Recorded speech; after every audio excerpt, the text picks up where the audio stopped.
Hello and welcome to a new YouTube video. There's been a bunch of new people who have joined this YouTube channel since my last video. So if you're new here, if you're one of the new people, welcome to my channel. I am Kiara. I love to paint. I spend a lot of time in my sketchbook, and that's exactly what we're going to do in this video. So we're going to paint with some gouache paint from Daniel Smith. And these are my three favorite brushes right now to use for these little studies.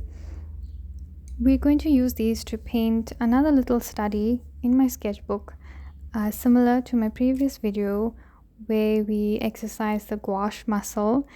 But in this video, even though we're going to use a photograph reference, I wanted to show you how I kind of try to change up the reference a little bit creatively instead of trying to make an exact copy of the reference.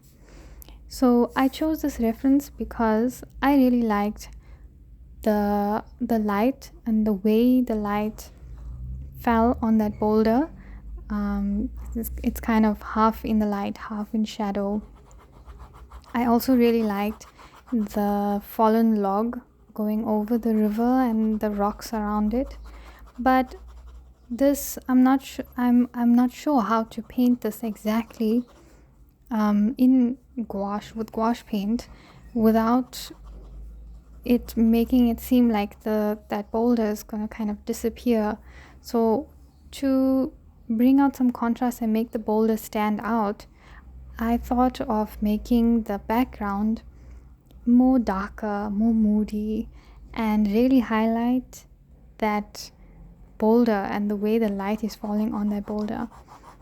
So I'm going to show you in this video, I'm going to show you how, even though it's an edited video and it makes it look like I know what I'm doing,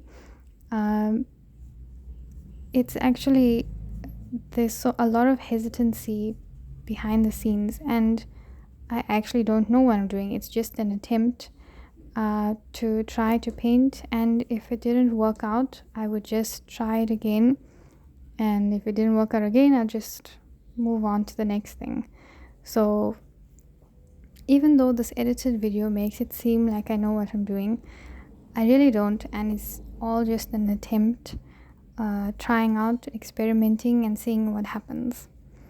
So the first thing I did here was I used a French aqua brush from Kum, Germany, and using very watery layer of gouache that it almost looks like watercolor at this point. Before that even, I did a sketch with a brown ballpoint pen. If you watched my previous video, then you know why I really enjoy drawing with a brown ballpoint pen for these studies specifically. Then I shifted to, I switched my brush to the angle brush, and this is what I used for majority of the painting. I used the French Aqua Quill brush in the beginning at first because that brush holds a lot of water. So without actually doing much calculation on the water to paint ratio, I know there's already going to be a lot of water in the mixture of paint that I make. So that brush kind of just reduces some of the calculation that needs to go in it, because it naturally just holds a lot more water. From one dip in the water, it holds a lot more water than, for example, this angle brush that I use now. Here, after the watery layer had dried, I started going in with thicker paint. And the main thing I was trying to do was emphasize the contrast in the light and the darks. Make the darks as dark as possible and the light as light as possible. But it's not extremely contrasted because there's no black paint. I'm not using any black paint with my gouache. So the darkest dark I can get is actually kind of a dark blue, with ultramarine blue and burnt umber. And in my opinion, it makes it a little bit more moody. The colors, the background, the atmosphere feels a little bit more moody. The shadows feel like they have something going on there instead of just a black silhouette. Up until this point, I was just blocking in all the base light and shadow colors. For some of the rocks, I first painted a layer of really dark gray with some burnt umber, ultramarine blue, a little bit of lavender, and then with a drier brush and thicker paint, I added some dry brushing of some sky color, which is what the rocks would reflect if some of the sky was peeking through the forest canopy. I struggled a little bit with the stream on the water.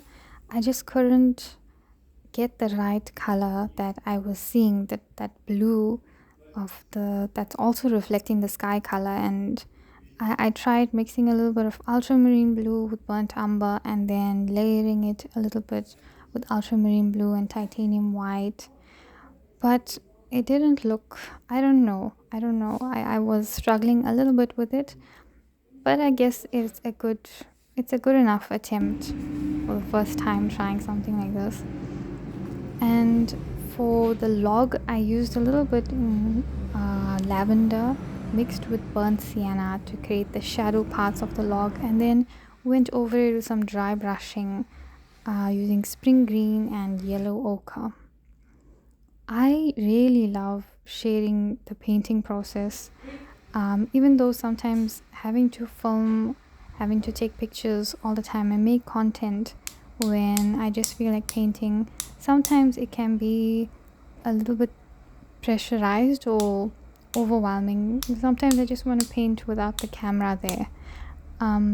But mostly, I do really enjoy sharing the process, especially discussing with people about painting. And I really like seeing people get excited sharing something they painted, or get excited to see how I painted something, and which is why I created this YouTube channel in the first place, and which is what I hope my videos make you feel.